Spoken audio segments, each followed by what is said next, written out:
Welcome to the Wedco podcast, your ultimate guide to the wedding world.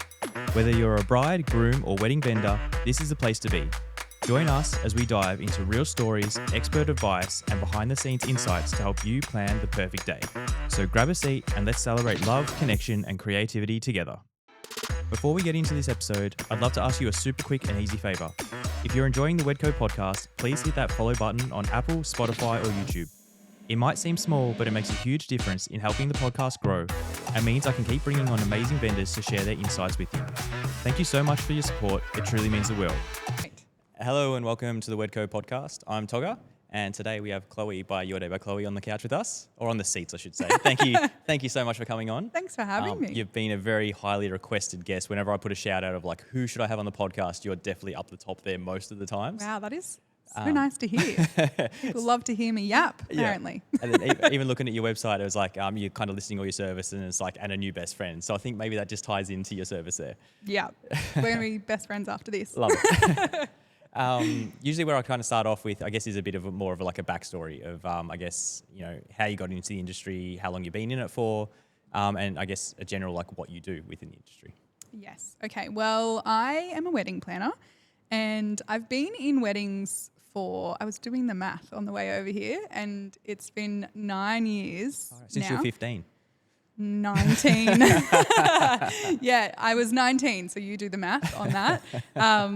And yeah, I wanted to be a wedding planner in school, which I feel like is rare. Like it's not the most common career path to want to take. I kind of knew that I wanted to be like a wedding or event planner. And I went to university and I started, I'm not going to say I finished university. I started at uni doing a bachelor degree with event management as the major, and I lasted like 6 months because I kept asking if I could do like weddings or events, you know, like birthdays, those kind of things. And they were like, no, what are you talking about? You have to do like football stadiums and those kind of events. So yes, always knew I wanted to be a wedding planner pretty much. And when I was 19, I got an internship with a wedding planner over in London. So I moved to London by myself when I was 19. Rogue choice. And yeah, did an internship with a wedding planner over there. And then I ended up freelance working for him for 2 years. Like I did the 2-year working holiday visa. And I worked full-time in a like event furniture hire company in London as well, which was insane, working just in sales, but in a massive warehouse. The furniture was going out to like all the palaces and those kind of events, which was pretty crazy. So did that, and then did on the weekends, I was freelancing for a wedding planner as well. So lived in London but didn't get to enjoy London too much. It was a lot of work. And then I moved back to Australia, moved to Sydney and worked at a wedding venue for a little while, worked for another furniture hire company in weddings as well, worked for a wedding caterer, and then finally decided to start my own business. So that was 5 years ago now that I started Your Day by Chloe. And so is that how a lot of people would get into taking out their own business, like wedding planning? A lot would work for, say, like a venue first or for a caterer, or like kind of go down the path that you went down? Yeah, that's definitely my like advice whenever people ask. I think there's always a lot of like young girls typically who kind of like message me out of school and want to get a job as a wedding planner. And I always say, I think you need experience in other areas in weddings first. It's not something that you can just kind of like come into and learn. Of course, you can freelance. Like I get people who come and do like on the day setup with me and, you know, a bit of freelance styling work. But really to like learn all of the ins and outs of a wedding, I think you need to be able to work in a few different areas in the industry first. So I found that really useful, obviously knowing like the catering side and the furniture hire and understanding how all of that worked first really helped me with then like communicating with those vendors, which I have to do all the time now. I think that's like being a photographer, you look at like, oh, I know a wedding. I've done, you know, so many weddings. You're like, I could plan a wedding. But then you actually like think about it and like look at all the like little intricacies and see you running around in the background. And I guess that's what you pride yourself on, is you're doing everything in the background, but the couple don't even know.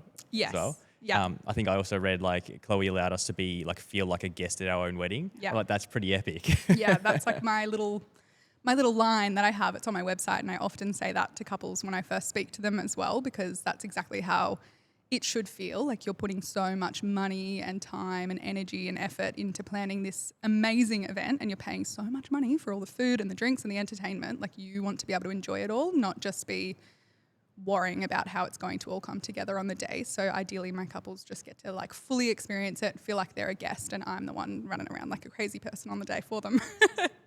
And even like, we'll go back to like age. I feel like when you started, that is young to get into the wedding industry. So Yep. I feel like a lot of you couples you would have dealt with would have been older than you.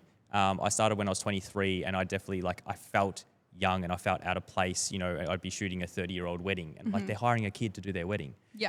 How did you feel starting out? Like, did you have to put on a different persona, or were you just comfortable in who you were? Yeah, it's really funny because I feel like I'm like coming out of that age now, which is like a weird experience because I've always felt that way. I've always felt very young compared to the couples that I was working with, and like I did have to act a little bit older, and now I'm getting closer towards 30, and that's kind of, the age range of a lot of my couples, so it's starting to feel really weird. I feel less young. But yeah, I feel like I always was, even when I was like 15 or 16 and went out for dinner or lunch with my family, my sister, who's 3 years older than me, would have a wine glass taken away. She'd be 18 and mine would stay. Like I always kind of gave older energy. So I don't know whether that's just like part of it. I think I was able to like fake it till you make it kind of thing. So I was 23 when I started my business as well. And yeah, you just have to have a lot of balls. I think that's it. And I think it is like just being confident in your ability. As soon as people see your confidence, that, they're just like, okay, she knows what she's doing. They don't have to question it. Yeah. It's when you start like letting the I'm younger and like kind of giving that energy off, then they'll start kind of questioning as well. Yeah. So I think, obviously it just shows that were you even when you were kind of freelancing over in London, were you pretty confident in your abilities even from the very beginning? Yeah, I would say so. I really tried to absorb as much as possible and learn a lot on the job. And I guess there's like a balance between being confident in your ability, but then also really respecting people who have more experience than you and trying to learn from them. Like I never went in kind of thinking that I knew everything because I didn't. So confident in that if I was asked to do a task, I would just go and do it and make sure it was done really, really well. And that was kind of the way that I just had to envision it. But I always tell myself, act confident and no one will question you. That's like the little saying that goes through my mind, when you have like imposter syndrome. Even now, sometimes I'm like, oh, I don't know what I'm doing. And then I'm like, no, just act confident and everyone's going to really think I know what I'm doing. It'll all work out in the end. Yeah, that is what I've always told myself. And do you have a lot of young people approaching you still like weekly to come? Like, are they asking to like intern with you, work with you? Yes. Yeah. Really often. And I've never done it yet. I really want to, but my business is my baby and I also am really busy with my business. So finding the time to then take someone under my wing, I've found that like a little bit of a challenge at the moment. But I've thought about it. I'm like dipping my toes in, maybe considering having an intern or someone come on board the team maybe this year. But at the moment, it's just like, as much as a lot of people offer to come and work for free, like they just want to come and they want to be at the wedding. But for me, that's like so much more energy. I've got to really think about that other person and like trying to teach them. And even if I'm not trying to teach them, just making sure that they're doing the right thing as well, because they're there representing my brand. So I'm very protective. Yeah. And I don't think people understand that. Like, you're still responsible for them. So it's like, you're not paying them money, but they need to act a certain way to reflect your brand on the day. Yeah. So you still have to oversee them the whole time. Yes. And I don't think people kind of understand that part, especially like younger people as well. Yeah, definitely. And yeah, everyone wants to, come to the like really beautiful weddings at the beautiful venues and everything like that. And social media, like sharing stuff. I'm very funny with all of that. I'm like, nope. You've got to kind of earn your stripes, I think, before you can come in and kind of, work on those big weddings. But at the same time, I was an intern once and I did that. So I think, it's a good next step to take maybe for my business. If anyone wants to come intern for me. Talking about business, are you where you thought you would be 5 years in? Are you where you thought you would be back then? That is a really good question. I don't know. I think I probably could have never imagined like what was going to happen. I started my business doing a lot of on-the-day coordination, and I really honed in on what I thought was like a little bit of a gap in the market, where there was a lot of couples who wanted to plan their own wedding and who had like dreamt of planning their own wedding their whole lives, and then they just needed someone really good and experienced to come in and make sure they haven't forgotten anything and then run the day. Which now saying that feels funny because I feel like there's so many wedding coordinators out there, and there probably were at the time, but I think I thought I had like this little niche or gap in the market. And I really thought that that's where I was going to stay, I guess, and continue doing that and maybe have a big team. So no, the answer is probably I'm not where I thought I was going to be. I still am just mainly a solo business. I do have Chelsea who helps me with admin, and I have my husband Stephen who helps me as well, and freelancers for on the day. But no, I ended up kind of going a bit more like high-end weddings and then less of them so that I'm able to manage them. So yeah, it's a bit of a different direction, but I'm happy. Yeah. So, because obviously when you get a full service, maybe we'll just talk about that. What is a full service package? Like when someone hires you and they're like, we want you to do everything. Yeah. What does that kind of look like? So yeah, basically I'm in the process of trying to buy a house at the moment. Yeah. And so I've they pay for a house. found that it's basically this exact same thing. Your house deposit, give it to me instead. I feel like we're working with a buyer's agent, and every time I talk to him, I'm like, oh, you're a wedding planner but for houses. So basically my job is I have the experience and the knowledge of who the really good vendors are, obviously that I've worked with, the venues and the questions to ask your venues, the questions to ask your caterers, all of that. Like I've got years of experience, so I know all of that. And so for my couples who are really busy professionals, that's usually like the majority of my couples who don't have the time to deal with all of the admin, I'm taking all of the guesswork out for them. So for a full service, I have a lot of couples who come to me without even a venue, without a date, and we just start completely right from the beginning, and we'll book absolutely everything together. It's a very collaborative process. They're completely across everyone who I'm booking, and they're still given like a lot of choice, but 9 times out of 10, we build a lot of trust in the first couple of meetings, and I can just really guide them on who I think the best team will be for them. So like, okay, you would come with say, okay, here are 4 florists that I think would really kind of suit your day. Do you approach them with something like that and then you'll sit down and have calls with those vendors, or is it kind of just like, this is who I think, but then you kind of still give them the option? Yeah, florist is it's a funny one. It's a good example, but I never give like multiple florist options because with full planning, I'm always doing the styling as well. So I work really closely with the florists. So I always say to my couples, I'm not giving you multiple options for florists. They give me like an initial Pinterest board, just like a very rough idea of what they want. And 9 times out of 10, I'll kind of know which florist I want to work with for that brief. So I often just say like, you don't really need to know a detailed quote from a florist or anything like that. We just need to know what your budget is, and I need to know like roughly what style you like, and then I'll book someone, and then I can then guide them on what we kind of need from them. But yes, for things like, you know, your photographers, videographers, celebrants, all of those kind of other vendors, often am giving them like 2 to 3 options in each category. So we'll kind of go through a few different styles for each, and, you know, I'll show them a few different options. And then once I really know what style they like and also what kind of like people they want to work with on the day, I think that's really important as well, making sure that I know what type of people they are and they're going to feel really comfortable around the team that I'm booking for them as well on the day. So yeah, once I have all of that, I'll then go away and do all of the inquiring, getting quotes, negotiating on prices if possible, and then I'll propose to them a few different options and tell them, you know, pros and cons and why I think they're right for them.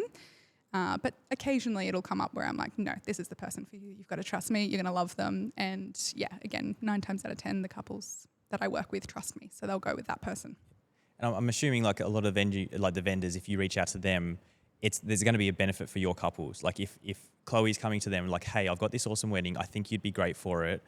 Obviously they're going to kind of, especially if they want to work with you more often, there's going to be like this higher level of like almost client experience for yourself, because they want to be like, this is how I always act and this is everything. So I think even that, like the relationship that you build and people look to you and want to do weddings that you do, that benefit gets passed on to your couples straight away. Yeah, 100%. I have like really good relationships with quite a lot of vendors now who will offer my couples discounts because, you know, they know what it's like to work with me on the day. They know the run sheet's going to be sorted. They know it's going to be a little bit easier for them than if they didn't have a planner on board. So a lot of my vendors that I work with will either offer a discount, or sometimes, you know, photographers that I work with might bring a second shooter on the day because they know I've shown them a bit of the styling and they're like, oh, great, you know, we'll bring someone else along to make sure we get lots of beautiful styling photos. And then, of course, the couple benefit from that as well. So, yeah, having all of those relationships built over years and years is like invaluable, I feel. Do you have a feeling that there's all the different ways a planner could go? They can go, okay, the photographer's going to pay me for a recommendation, or like this way, like rightly so, like, you know, a photographer would really want to work with the styling and everything you're created and you're at Red Leaf, so they'll give a discount to kind of be on that job. Do you have any preferences or any thoughts about those different kind of structures? Yeah, I personally don't take any commissions from any of the vendors that I work with. And I don't think there's anything wrong with doing that at all. If I'm being honest, it's too much admin for me. Yeah. I don't want to deal with the admin of the commission, one. But two, like my client, I charge them a set fee, and that's my fee to plan their wedding. And if I can save them money along the way, I really want to do that. So I'm always saying to vendors, I have often people reach out and say, you know, I'll give you a commission, I'll give you a cut if you recommend me. And I always say, no, I only recommend people that I've obviously worked with before and have a good experience with, one. And then two, if you're going to offer money off, I'd rather you just offer that as a discount to my couple.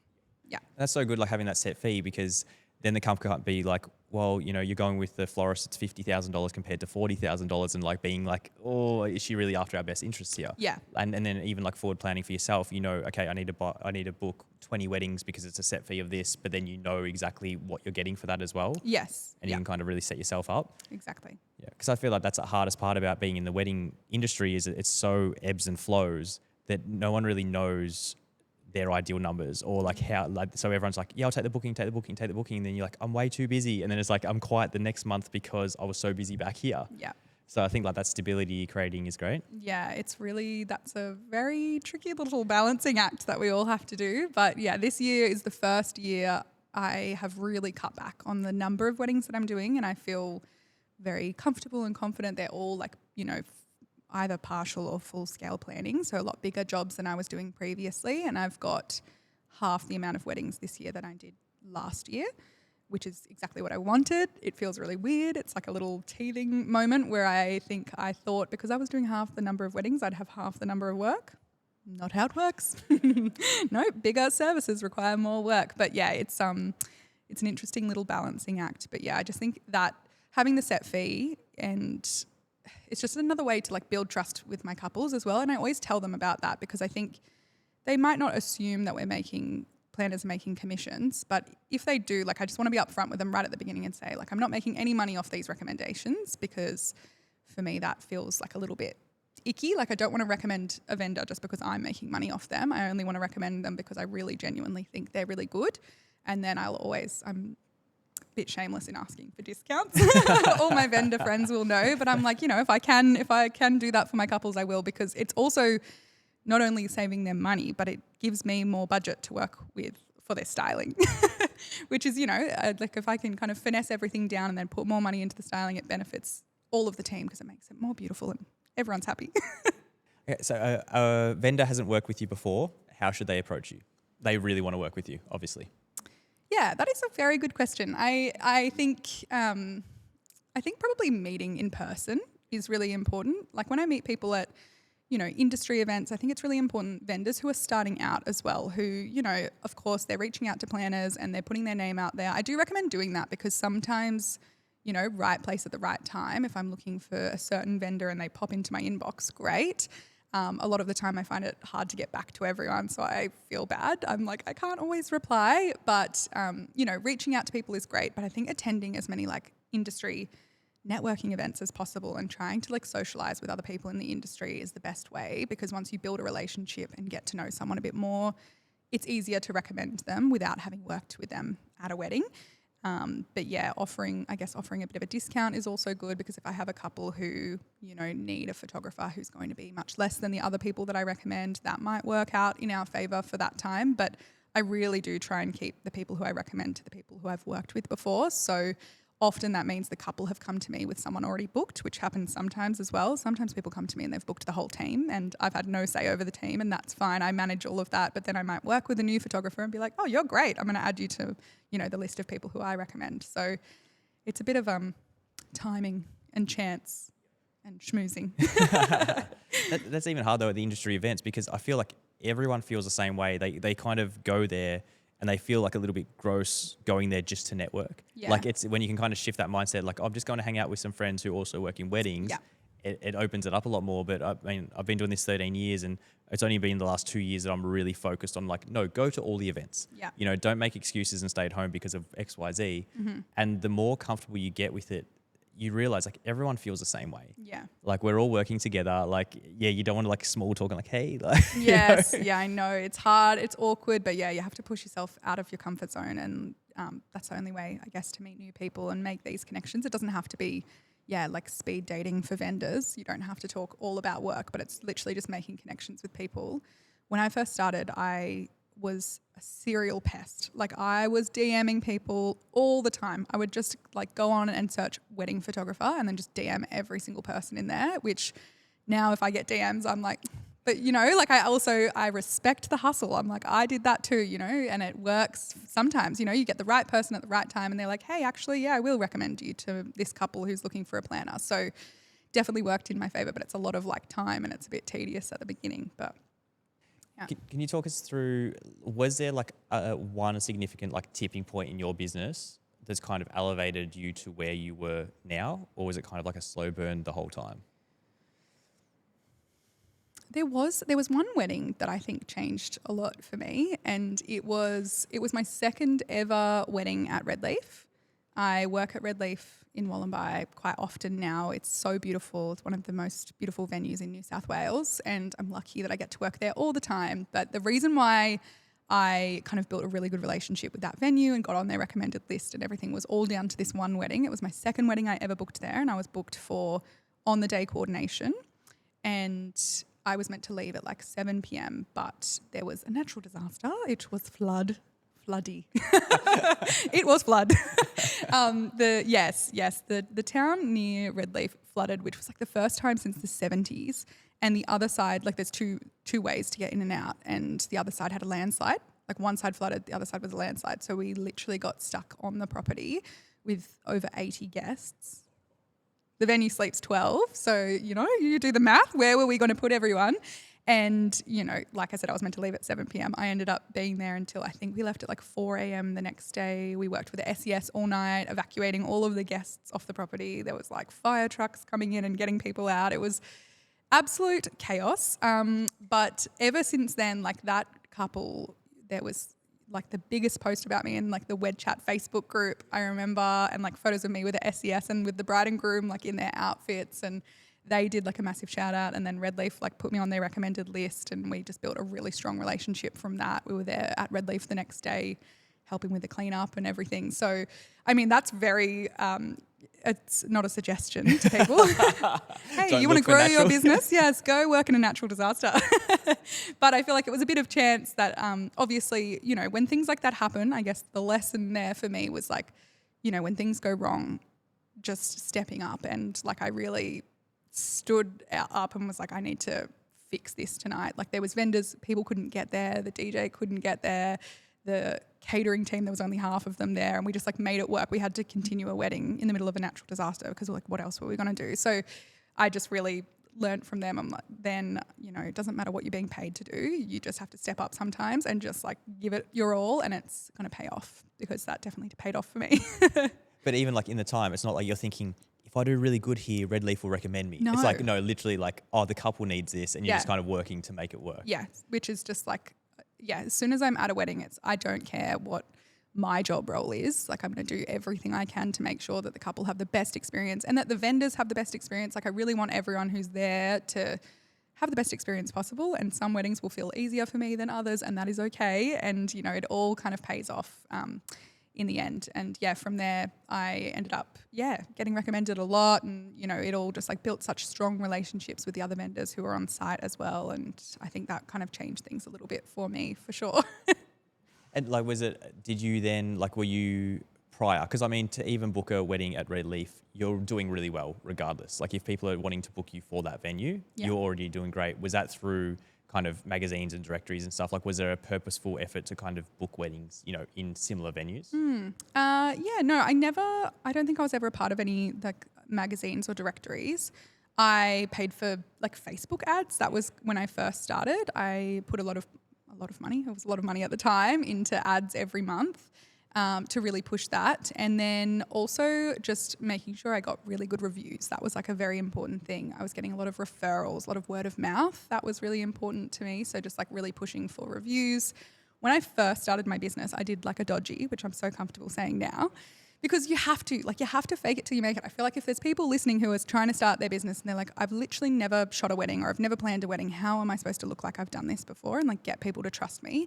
I obviously had worked in weddings for years beforehand. And so when I worked at that wedding venue that I worked at in Sydney, I knew at the time, like I always knew one day I wanted to start my own business. So I took the whole list of people that I'd ever worked with and all their contact details.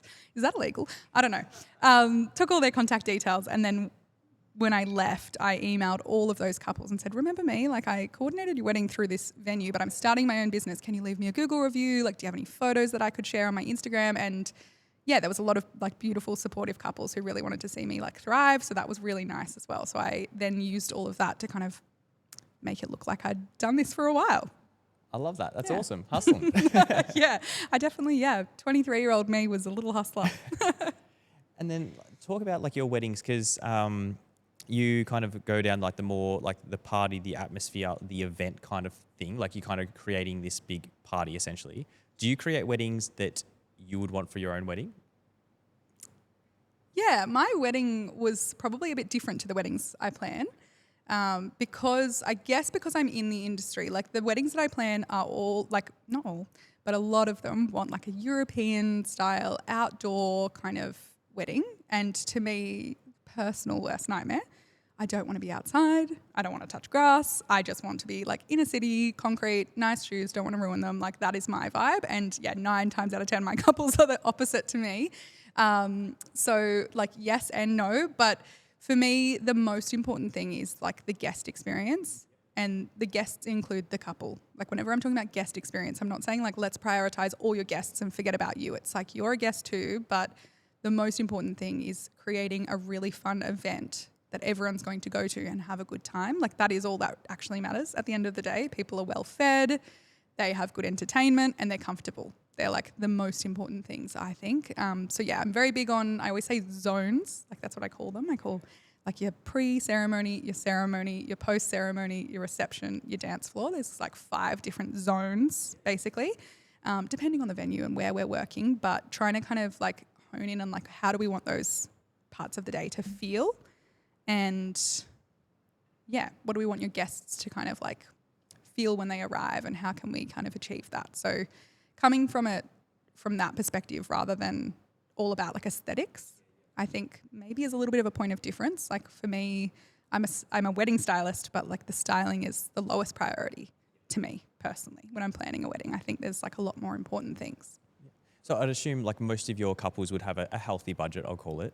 If like you have couples kind of trying to stretch dollars, is there certain things that you would do to kind of try and make that budget stretch a little bit more? Like more that, I know you kind of, saying styling was the least important, but like little things you can do to kind of stretch that budget a little bit more? Yeah. Well, I think again, it feels really funny saying styling is like the area that you can cut back on, but the way that we kind of look at it is, I guess, what are the top priorities for the couple? And almost all of my couples will say the exact same thing, and it's really good food and really good music. I feel like they're kind of like the top ones, like good entertainment, good food, good drink. Like that's what people care about the most. So making sure that those areas we put a lot of budget into and make sure that that's kind of like where they're spending their money, because that's the most important thing to them. And then, yeah, unfortunately for me, like I do hate to say it, but it is the easiest way to cut costs is on styling. Like you don't need to have flowers down every single table or candles everywhere or like welcome sign and then a seating chart and then like all these things that you see at weddings commonly. You don't have to have any of that. So trying to like strip it all back, I always kind of think about weddings like we're trying to just set a table at a restaurant. Like how can we have like really beautiful high quality stuff, but like less is more, especially at these beautiful venues, which a lot of couples are, wanting to book beautiful outdoor venues. It's like let the venue kind of speak for itself and then focus on everything else first. Yeah.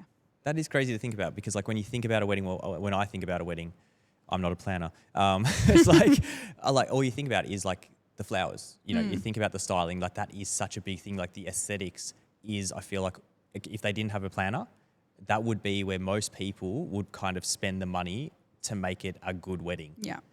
But when you actually think logically about it like you are, it's like, it looks beautiful, but is it actually going to make the night or the day what you want it to be? Yeah. No one's going to remember except for like you and maybe your stylist.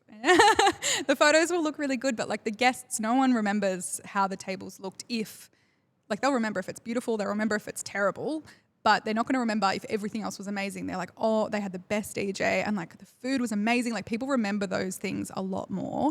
They're not going to remember like all of the tiny little details, unfortunately, because I love that. It's so much fun if you have the budget. It's so much fun and obviously a lot of my couples, like you said, have a healthy budget because they've booked me to help them and they do value styling and they do value the aesthetics. And so that's great because we do have a lot of fun in that area. But I think it's more for the couples who, are trying to kind of think of the areas to pull back on. I had a couple who, like one of my last coordination jobs last year, and I remember they'd kind of like booked everything because I was booked just for like coordination. I hadn't helped them with the budget at the beginning. They'd gone and booked heaps of vendors, and then it kind of got towards the end when all their final invoices were due, and they were like, oh my God, like what have we done? We can't afford all of this stuff. So they contacted me and said, what do we do? Like what can we cut back on? And I helped them like really pare back the styling because I was just like, you don't need to have, table numbers, place cards, menus, favors, like gifts for your guests, table runners. It was just like all this stuff that I'm like, that is just stuff you don't need to have. It feels funny to say, like my husband is literally a florist and a lot of my friends are florists and I love flowers and so many of my couples value flowers and like obviously I value really high quality styling as well, but it's just like the fact is that there's all these things in weddings that are like nice to have, not need to have. So as long as people are kind of like keep coming back to the basics of what a good event is and like what the people will remember, how everyone's going to feel, guest comfortability. Like all well and good having a pretty table, but like, are you sitting outside in winter? Is it going to be cold? Do you have heating? Do you have blankets? Is it really hot? Like how are you looking after people and making them feel comfortable? Because that's all they're going to remember afterwards. I loved, I'll go on to like a bit more of the run of the day because I saw that you also offer, for people, they could do like a curated run sheet for their day. Mm-hmm. You kind of offer that service sometimes. Yeah. And then, like I listened to one of your podcasts, like the Alter Ego podcast, and you're talking about having, if it was like winter, that a first look could be really good in winter just because of like the length of the day. Yes. Like, do you want to talk about a little bit of the nuances between different times of year, how you would kind of run a day differently? Yeah. Run sheets are so like, it's my favorite part of wedding planning. I'm such a run sheet nerd, which is why, I do those one-on-one planning sessions, which are, I guess now that I do a lot of like full planning and partial planning. I don't do coordination anymore. So this is kind of like the way that I've added a service where I can help people, but I'm not there at their wedding because I just can't keep doing 50 weddings a year. It's not good. Not good for me. So these planning sessions, I like meet with couples via Zoom and I just kind of like really get to know them as quickly as possible in that, 90-minute Zoom, but get to know them and like what their priorities are. And then of course I'm working in like all different venues that I've never worked at before because they're people booking me from like interstate as well, which has really been fun and like a bit of a challenge. But with building a run sheet, I don't have like a template or anything. It's always built from scratch because depending on where you are and the time of year, it's all completely different. So the first thing I always do is look at the sunset time, which I imagine you would do too as a photographer. It's really like the most important thing is to look at the sunset time and how much light do you have, which I think a lot of people probably just don't think about. A lot of people kind of go, great, I'm going to book a wedding and my ceremony I'll do sometime between 3 and 4 and then that sounds good. And my drinks package is 5 hours, so that's perfect. And then I'll start that at 5. And I'm like, your sun sets in 10 minutes after your ceremony. So unless you're doing a first look, you're going to have no photos. Like, where are you going to get the photos taken? So I always kind of work backwards from there. I met with a couple this morning who are getting married in May and their sunset time was 5:15. So like working backwards from there, figuring out they wanted a really long cocktail hour. They don't want to do a first look. They want a long cocktail hour. They want like live stations, oyster stations, caviar bars, all of the works. But no first look. So making sure they can have all of that and actually enjoy that and get all of their photos taken before the sun goes down meant that, we had to start the ceremony much earlier in the day as well. And knowing that right at the beginning is so important because then if you're starting a ceremony so much earlier, your photographer has to start earlier, of course, to capture prep beforehand. Your hair and makeup has to start earlier in the day. It's like such a knock-on effect. So I a really good run sheet is like the most important thing with wedding planning. And I think people leave it to the last, it's like the last step a lot of people do, and it needs to be like the first step I think people do, because that determines how long you need to book all of your vendors for. And like, I'm so passionate about run sheets. Can you tell? Oh, yes. Yeah.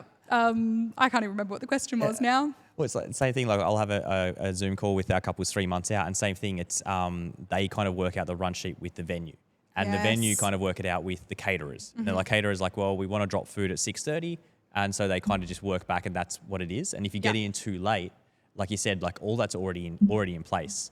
So like you're saying, you do have to kind of be there from the start to be able to do that as well. And your suggestions that you make to them cost them more money, because like it's more time for drink service and more time for staff to be there, and like there's all these factors that add to the budget. So when you make those great suggestions 12 weeks out or whenever it is, they're like, oh, well, you have no money left, we can't do that, we can't add on all of these extra things that we want to add on. So that's why it's super important to do it right from the beginning. And venues, caterers, they'll all have like a bit of a template that they give to people and say, this is how we do things, but people need to know that that is just a guide. And with weddings, you actually can do anything you want as long as you're happy to pay for it.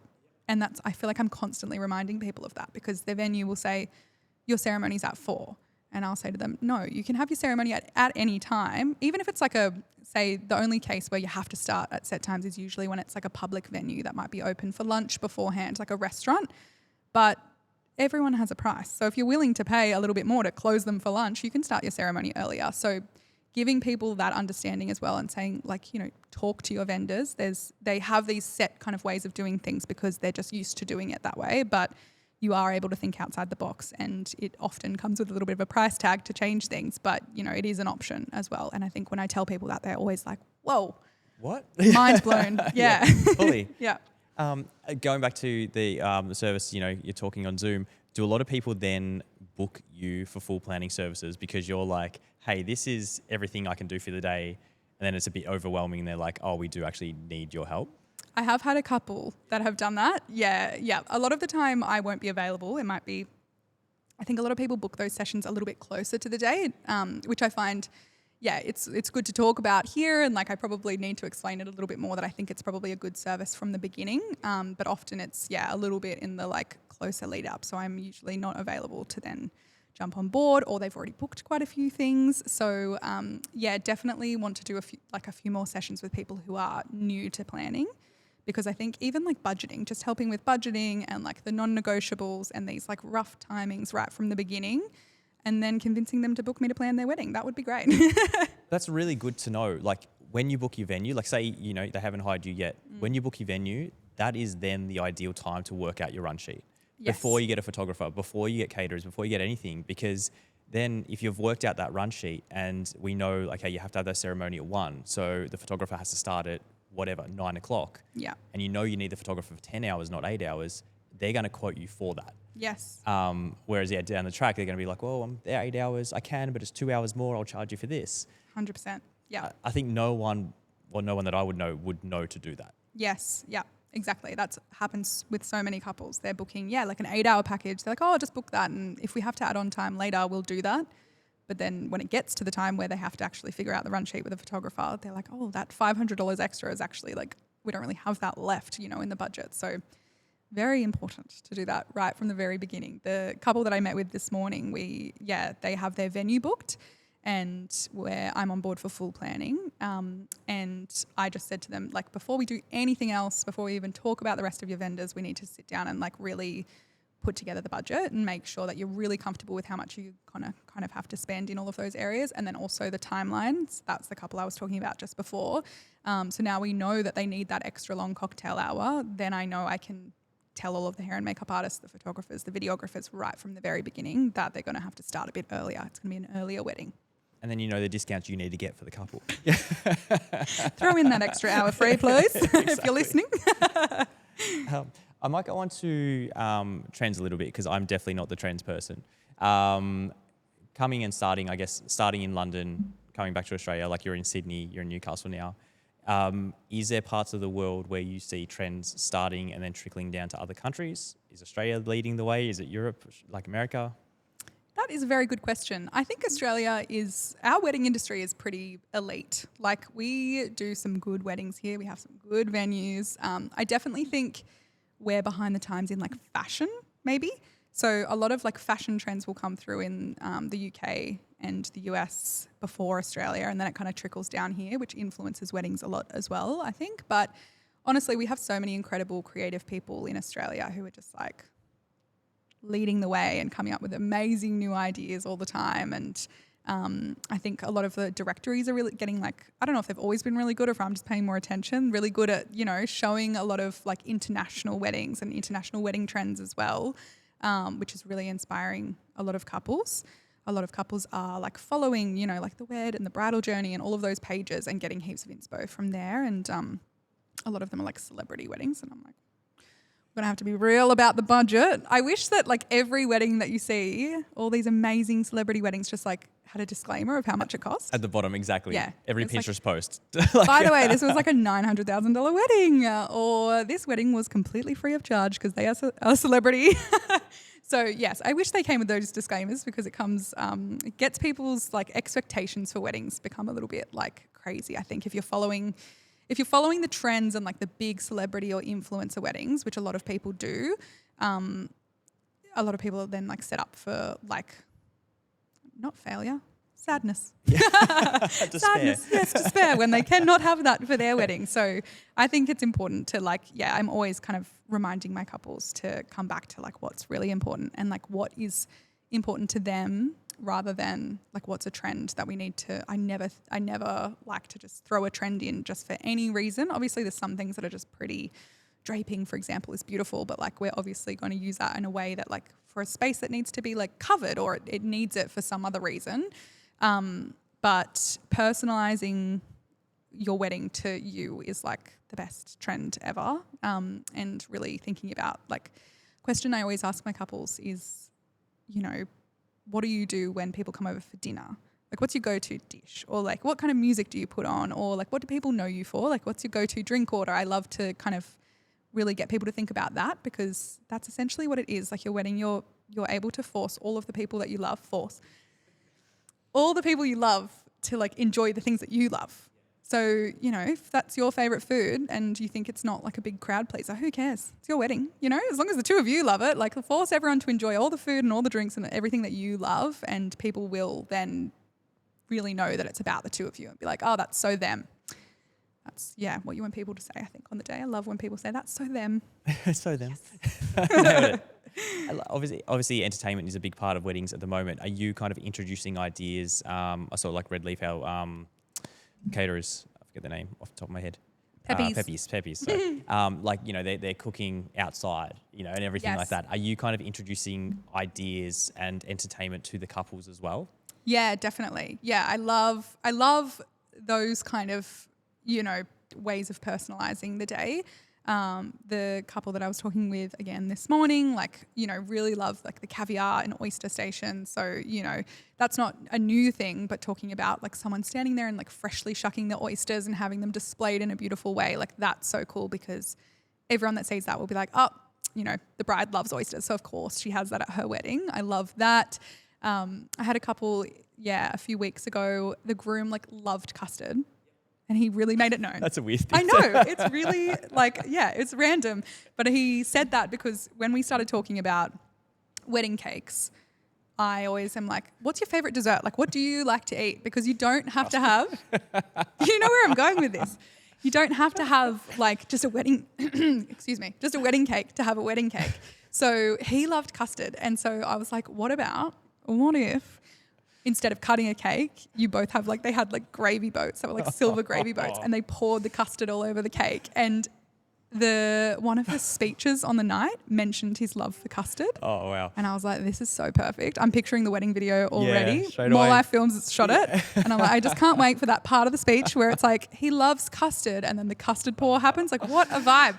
So yeah, just like coming up with things that are like, you know, and then everyone at the wedding, they'd already talked about the custard. Everyone's like, oh my God, he's pouring custard on his cake. That's so him. So yeah, I love those kind of things. Like not just doing it because someone else did it. Yeah. Like if someone else is hearing this and they're like, I'm going to pour custard. Like, do you even like custard? Is everyone at your wedding going to be like, why are they pouring custard? What the fuck are they doing custard for? What has this got to do with anything? But if you're a custard lover, they're going to know. I'm just imagining the groom speaking to the bride like, custard. Literally. I can't tell you how many times custard came up. I love him so much. I feel like that was the only thing he really, really wanted at the wedding was custard, and he had it. It was so good. Oh, far out. That's amazing. Yeah. Yeah.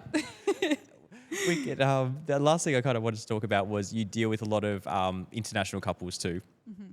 Is there challenges that present themselves between, I guess, a client that you can kind of meet in person versus someone you're talking to over Zoom? Does your process change much between those two? Yeah, it has to change a little bit, but I do a lot of my meetings via Zoom now, ever since COVID.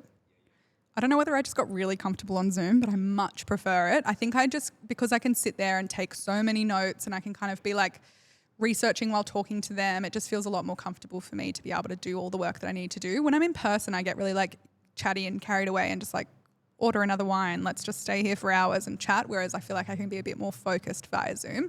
So for those international couples, it's not a problem. It just means like the time zone is one thing. I'm always doing like early morning meetings or late evening meetings, which is fine. It's obviously always like, well, I'm talking about my London couples. It's always the opposite.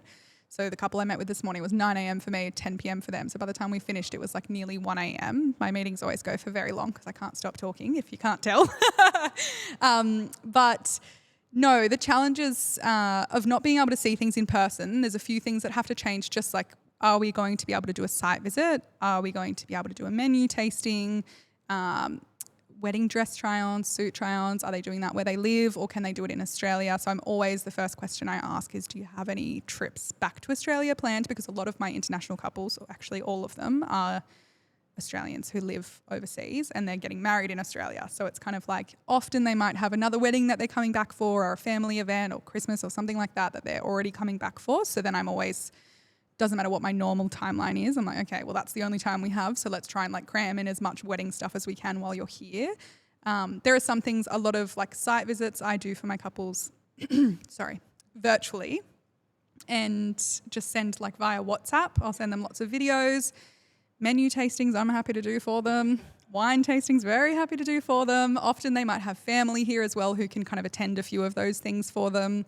But yeah, it's just like you have to build a lot of trust, and I've had a few couples who are based internationally and I've met them the day before their wedding, and we've been working together for like 2 years. I meet them for the first time in person the day before their wedding. They see their wedding venue for the first time the day before their wedding. So it's like, yeah, you have to really have a lot of trust to work, I guess, you know, internationally. But no, I've never really found it challenging. I love working with those couples. So you go into like wedding dress shopping. So are you attending when they're looking? No. Oh, okay, I was going to say. No, sorry. No, I'm just like, that's something that, yeah, I give them recommendations, and then I'm also just kind of flagging that with them, because it's like, well, if you're international, are you going to do that over there? Are you going to do it here? And if you're going to do it here, just making sure that they've got the right time frame, because there is a certain like cutoff before you can't really get a dress made in Australia, unless you pay lots and lots and lots of rush fees. Everyone has a price. There you go. You can do anything you want, but you have to pay for it. So yeah, it's just making sure that they're like aware of all of those little like details that might need to be considered while they're on the ground in Australia. And if they're not, I have a few that just are like, no, we're not coming back at all. So we just make it work. Yeah. What's next for Your Day by Chloe? Less weddings? Yes. Yeah. Yeah, I think so. Just like getting through the year. No, I'm really excited. I have so many beautiful couples this year, and specifically even 2026. I book quite far in advance because of the job that I do, like not to be like, I book out so far in advance, but it's just because I'm working on weddings right now for the end of 2026, which, you know, we need to be booking things. So it's like constantly going. But I'm just really excited. I'm working with such cool couples and like new venues as well, which is quite exciting. New for me, not for the venues. They're like old venues that I'm thinking of in my mind. But yeah, just super excited. I feel like I've gotten to a point where my couples are like my ideal client, which is so cool to be at that point where I just feel like they all trust me and I love them and they love me, and it's just perfect. Is there still room for growth? Like, so I'm like, a lot of people, like when I was asking you to come on, and everyone really wanted to hear from you. So a lot of other planners and stylists look up to you in the industry.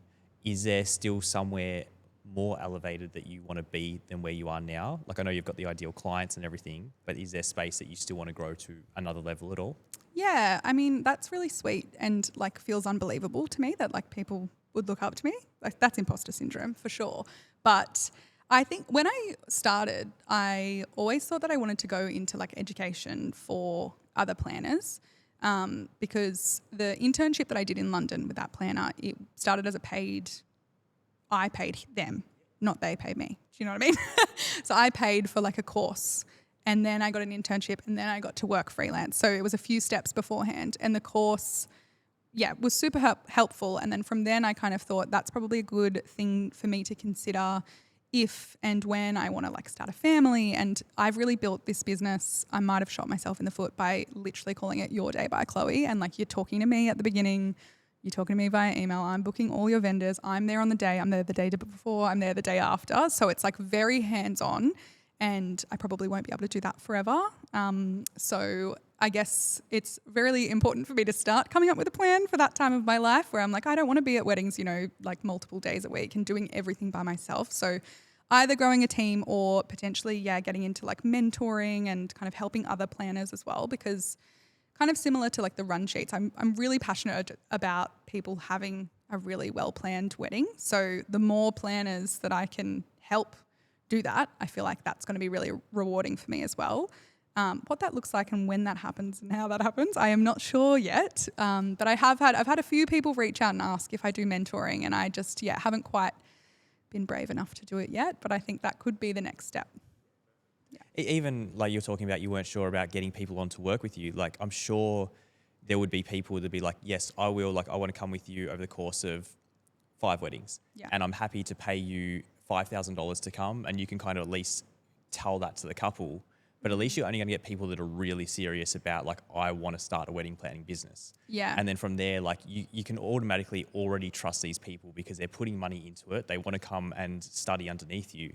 But then they might be people that kind of stay on the journey with you after that as well. Kind of the same as what you did, I guess, overseas. Yeah. And that was kind of, I guess, the premise of that was like, you'll go and meet like a florist and a furniture hire company and like a few different vendors and like get to see what those meetings are like. And there's a potential chance of employment afterwards. No guarantee, which was what it was with me. And I ended up being able to work for the furniture hire company that I went for like a tour through their warehouse and ended up working with them and the wedding planner as well. So that's a really good idea. This is a bit of business coaching. A bit of live business coaching. I like that. Watch this space. Or otherwise selling your, I know you like every timeline is different, but like kind of the premise behind how you would design a timeline. Yes. Like even like for couples, how worth it would be to couples and other planners. But if there was a way to kind of be able to get that out, like as soon as you book your wedding, this is what you need. Yeah. Just to kind of give people an idea. That's like Loz, Hungry Hearts Co. She's on my case all the time. She's like, you need to make a template that you can sell. Like you need to make something that you can sell to people. And it's all in the brain. I'm a typical creative, I want to say like type B, but I feel like that's illegal to say as a wedding planner. But I'm just, it's all the ideas that I have and the execution. I'm like, I've got these weddings to plan. This is slightly important. Got to focus on those. And then, there are big ideas in the pipeline, but when they happen, I'm not sure yet. Awesome. Well, thank you so much. Thank where you. can people reach you, socials, website, all that kind of thing? Where can people get in touch? I am at Your Day by Chloe on Instagram, and that's my website too. .com. Yep, that's it. yourdaybychloe.com. And the potty, people can hear your voice on the potty as well. Yes, I have a podcast of my own called The Alter Egos, spelt altar like a wedding altar, like it's a little play on words. And I do it with my good friends Loz from Hungry Hearts Co., who's a celebrant, and Tommy from Wedding Chats. So this was like so beautiful and an in-depth interview. I love it. Ours is like a lot of shit talking. I love it. It's a lot of, good advice for people as well, mixed in with like just friends bantering the whole time. But it's a lot of fun. So Alter Egos is on all the places where you get podcasts. Awesome. Thank you so much for coming on. Thank really you appreciate for having me. And love it. Bye. Yay. Thanks. Bye. Thanks for tuning in to the Wedco podcast. If you love this episode, don't forget to subscribe, follow, and share it with your friends. We'd love to hear your thoughts, so leave a review or connect with us on social media. New episodes drop every week, so be sure to join us next time for more wedding inspiration, tips, and stories. Until then, happy planning and we'll see you soon.